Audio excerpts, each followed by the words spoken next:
بسم اللہ الرحمن الرحیم۔ رسول اللہ صلی اللہ علیہ وآلہ وسلم نے ارشاد فرمایا، اللہ پاک سے معافی اور عافیت مانگو، کیونکہ ایمان و یقین کے بعد بندے کو عافیت سے بہتر کوئی چیز نہیں دی گئی۔ رسول اللہ صلی اللہ علیہ وآلہ وسلم نے ارشاد فرمایا، میری چاہت اور خواہش ہے کہ میری امت کے ہر فرد کے دل میں سورہ یاسین ہو۔ رسول اللہ صلی اللہ علیہ وآلہ وسلم نے ارشاد فرمایا، آدمی کا اپنے والدین کو گالی دینا کبیرہ گناہوں میں سے ہے۔ صحابہ نے کہا، اللہ کے رسول، کیا کوئی آدمی اپنے والدین کو گالی دیتا ہے؟ فرمایا، ہاں، آدمی کسی کے باپ کو گالی دیتا ہے تو وہ اس کے باپ کو گالی دیتا ہے، جب یہ کسی کی ماں کو گالی دیتا ہے تو وہ اس کی ماں کو گالی دیتا ہے۔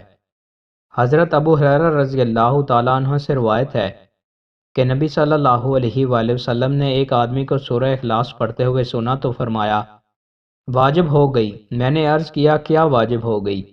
آپ صلی اللہ علیہ وآلہ وسلم نے فرمایا، جنت۔ رسول اللہ صلی اللہ علیہ وآلہ وسلم نے ارشاد فرمایا، جو عورت اس حال میں فوت ہو کہ اس کا شوہر اس سے راضی ہو تو وہ جنت میں داخل ہوگی۔ رسول اللہ صلی اللہ علیہ وآلہ وسلم نے ارشاد فرمایا، جب کوئی صدقہ وصول کرنے والا تمہارے پاس آئے تو جب وہ تم سے واپس جائے تو اسے تم سے راضی ہونا چاہیے۔ رسول اللہ صلی اللہ علیہ وآلہ وسلم نے ارشاد فرمایا، مساکین کو وہ کھانا مت کھلاؤ جس کو تم خود نہیں کھاتے۔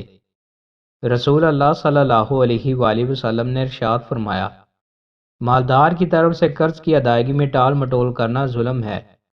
نماز کا نبوی طریقہ۔ نماز کو قرات اور دعائیں اتنی اونچی نہیں پڑھنی چاہیے کہ دوسروں کو تکلیف ہو۔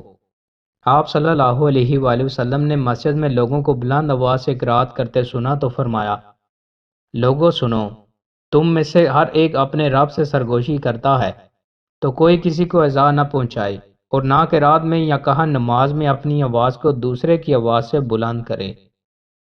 دوستوں، مزید اچھی ویڈیوز کے لیے ہمارے چینل کو سبسکرائب لازمی کریں۔ بہت شکریہ۔